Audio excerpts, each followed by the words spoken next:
Bonjour et bienvenue en ce mardi 22 juin, où nous allons encore une fois ce matin écouter un texte de la parole de Dieu. Un texte qui va nous parler de la loi des prophètes, un texte qui va nous parler du chemin qui mène à la vie. On se prépare à écouter un texte de l'évangéliste Matthieu. Tu es parole de vie, tu es la source d'amour, oh Jésus-Christ, mon bon pasteur. Alléluia, alléluia, alléluia, alléluia. Gloire à toi, Seigneur. En ce temps-là, Jésus disait à ses disciples, « Ne donnez pas aux chiens ce qui est sacré. Ne jetez pas vos perles aux pourceaux de peur qu'ils ne les piétinent, puis se retournent pour vous déchirer. Tout ce que vous voudriez que les autres fassent pour vous, faites-le pour eux vous aussi. Voilà ce que disent la loi et les prophètes. Entrez par la porte étroite, elle est grande la porte, il est large le chemin qui conduit à la perdition, et ils sont nombreux ceux qui s'y engagent. Mais elle est étroite la porte, il est resserré le chemin qui conduit à la vie, et ils sont peu nombreux ceux qui la trouvent. » Voici la parole de Dieu pour aujourd'hui. Alléluia, alléluia, alléluia, alléluia. Gloire à toi, Seigneur. Alors ce texte d'aujourd'hui, moi j'y retiens quelques phrases.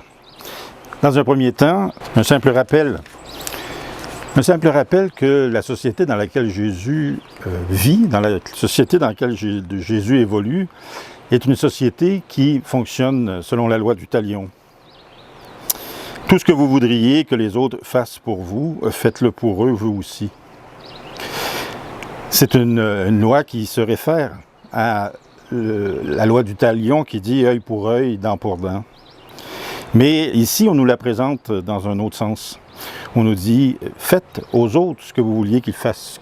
Ce que vous voudriez que les autres fassent pour vous, faites-le aussi pour eux. Donc, on nous propose pas seulement d'essayer de se venger ou de racheter une faute en punissant l'autre, mais à travers cette loi des prophètes, du prophète, ce qu'on dit, c'est à travers les événements de la vie, si on prend le temps de faire aux autres ce qu'on veut que les autres nous fassent, inévitablement, nos relations avec les autres seront meilleures. Et où ça va nous conduire, ces relations-là avec les autres?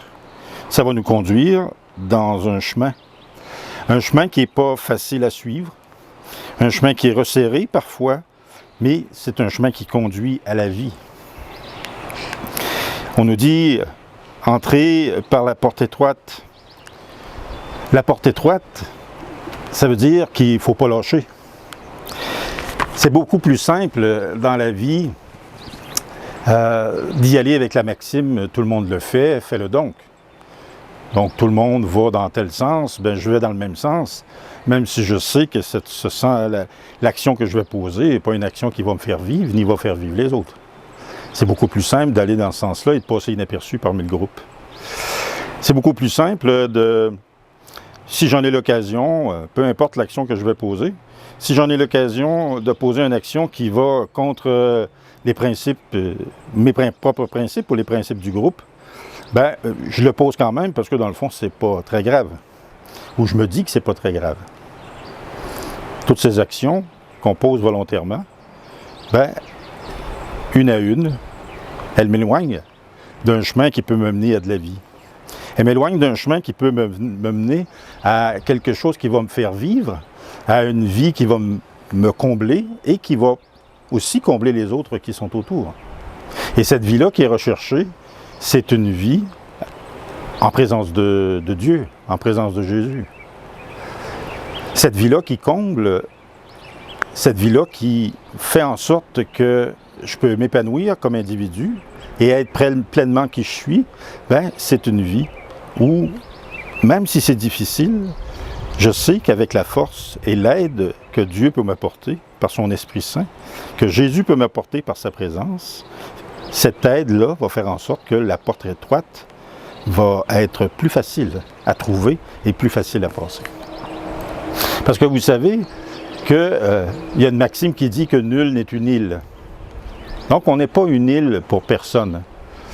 On n'est pas une île, chacun sur notre isolé, faisant ce qu'on peut faire ou ce qu'on veut faire en se sacrant du voisin ou en se sacrant des autres qui sont autour.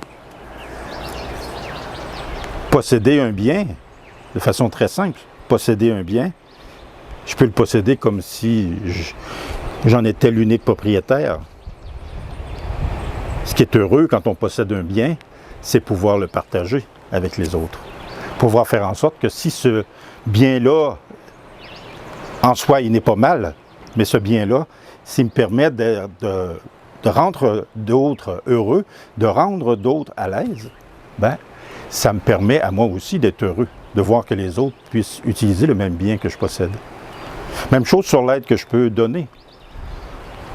Si je suis assis chez nous et puis que je vois que mon voisin a de la difficulté, ben, est-ce que je reste assis à regarder le voisin avoir des difficultés en me disant « ça ne me regarde pas ».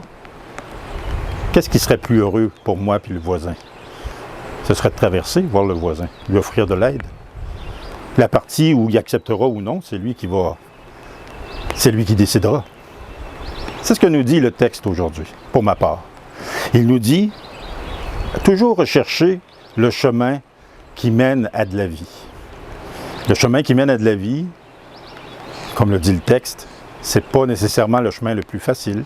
Des fois oui, des fois non. C'est pas nécessairement le chemin le plus facile.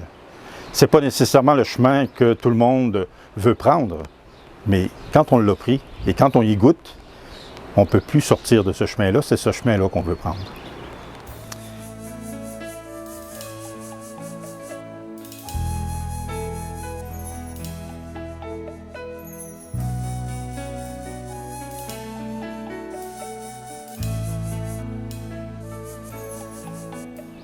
Alors, c'est ce que je vous souhaite. Aujourd'hui, il ne fait pas très beau, là, la pluie nous tombe sur la tête. Quoique,